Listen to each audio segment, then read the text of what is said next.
Assalamualaikum warahmatullahi wabarakatuh. Pada kesempatan kali ini, izinkan saya mempresentasikan bahasan mengenai buah terung pokal yang mengandung senyawa 1-tetradesilamin sebagai potensi anti kanker. Sebelum itu, izinkan saya memperkenalkan diri. Nama saya Mega Septiani Rahayu, saya dari kelas FM 23C. Baik, langsung saja. Senyawa anti kanker adalah zat yang memiliki kemampuan untuk mencegah, menghambat, atau menghancurkan sel-sel kanker dengan cara yang selektif, sehingga tidak merusak sel normal secara signifikan. Senyawa ini bekerja melalui berbagai mekanisme seperti menghambat pembelahan sel kanker, memicu kematian sel terprogram atau apoptosis, lalu mencegah pembentukan pembuluh darah baru atau angiogenesis yang mendukung pertumbuhan tumor serta mengganggu jalur sinyal molekuler yang penting bagi kelangsungan hidup sel kanker. Senyawa anti kanker dapat berasal dari bahan alami seperti kurkumin dalam kunyit atau epigalokatesin galat atau EGCG dalam teh hijau, maupun dari senyawa sintesis seperti ciplatin dan doxorubicin. Selain itu, perkembangan terapi berbasis bioteknologi seperti antibodi monoklonal dan inhibitor checkpoint imun telah memberikan alternatif yang lebih spesifik dalam pengobatan kanker. Penelitian terus dilakukan untuk mengembangkan senyawa anti kanker yang lebih efektif, aman, dan mampu menargetkan jenis kanker tertentu secara lebih tepat tentunya. Lalu, 1-tetradesilamin adalah senyawa organik yang termasuk dalam golongan alkil amina dengan struktur kimia berisi 14 atom lurus karbon C14 dan satu gugus amina min NH2 di ujung rantainya. Senyawa ini memiliki rumus kimia C14H31NH2 dan berbentuk padatan lilin putih pada suhu kamar. Sifat kimianya meliputi kelarutan yang baik dalam pelarut organik, sifat basa karena gugus amina, serta kemampuan untuk berperan sebagai surfaktan kationik. 1-tetradesilamin biasa digunakan dalam industri sebagai bahan baku pembuatan surfaktan, pelumas, dan bahan anti korosi, serta sebagai perantara dalam sintesis senyawa lain. Dalam bidang biologi dan kimia organik, senyawa ini menarik perhatian karena potensinya sebagai bahan aktif dalam berbagai aplikasi, termasuk sifatnya yang antimikroba dan aktivitas biologis lainnya. Mengenai keberadaannya pada tumbuhan, 1-tetradesilamin bukanlah senyawa umum yang secara langsung dihasilkan oleh tumbuhan. Senyawa ini lebih sering dikaitkan dengan proses sintetik dalam industri kimia.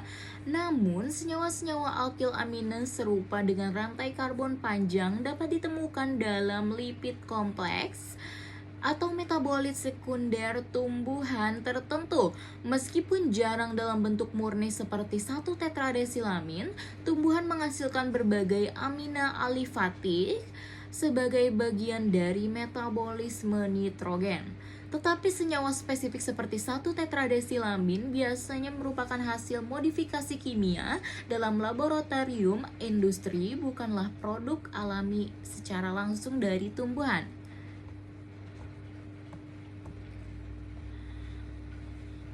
Baik, untuk bahasan selanjutnya adalah mengenai morfologi dan khasiat dari terung pokak. Terung pokak merupakan tanaman perdu dengan akar tunggang bercabang serabut yang mendukung pertumbuhan di berbagai jenis tanah. Batangnya berbentuk bulat, berwarna hijau kecoklatan dan bercabang banyak, dengan permukaan kasar yang sering dilengkapi dengan duri-duri kecil. Tinggi tanaman bisa mencapai 1-3 meter, daunnya tunggal berbentuk oval hingga bulat telur. Bertepi berlekuk-lekuk dengan panjang 10-15 20 cm dan lebar 5 sampai 15 cm. Daun bagian atas berwarna hijau tua, sedangkan bagian bawah berwarna hijau pucat. Bunganya kecil, berbentuk bintang, berwarna putih atau ungu pucat, dan tersusun dalam tandan berisi 5 sampai 10 bunga. Buah terung pukak berbentuk bulat kecil seukuran kelereng dengan diameter sekitar 1 sampai 1,5 cm. Buah muda berwarna hijau, sedangkan buah matangnya adalah berwarna kuning pucat hingga orange dengan biji kecil berwarna kuning kecoklatan di dalamnya.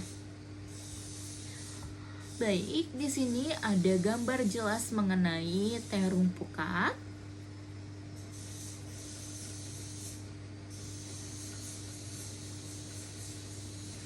Oke, baik, untuk selanjutnya, terung pukak memiliki berbagai khasiat kesehatan yang didukung oleh kandungan senyawa bioaktif seperti flavonoid, saponin, tanin, alkaloid, dan triterpenoid. Buah ini diketahui mampu membantu mengontrol kadar gula darah dan meningkatkan sensitivitas insulin, sehingga baik untuk penderita diabetes. Selain itu, senyawa di dalamnya dapat membantu menurunkan tekanan darah dengan memperbaiki sirkulasi dan melebarkan pembuluh darah. Terung pukak juga memiliki sifat antimikroba dan antiinflamasi yang bermanfaat untuk melawan infeksi serta meredakan peradangan. Kandungan seratnya membantu melancarkan pencernaan, sedangkan sifat antioksidannya melindungi tubuh dari kerusakan akibat radikal bebas, sehingga mencegah penuaan dini dan penyakit kronis. Tidak hanya itu, buah ini juga berperan dalam meningkatkan sistem imun, membantu pengobatan kanker dengan aktivitas antiproliferatif, dan menjaga kesehatan tulang melalui kandungan kalsium dan fosfor. Terung pukak sering dikonsumsi sebagai lalapan atau campuran makanan tradisional untuk memperoleh manfaat kesehatannya. Namun konsumsinya harus dalam jumlah yang wajar karena senyawa alkaloid di dalamnya bisa bersifat toksik jika dikonsumsi secara berlebihan. Lalu, senyawa 1-tetradesilamin pada buah terung pukak.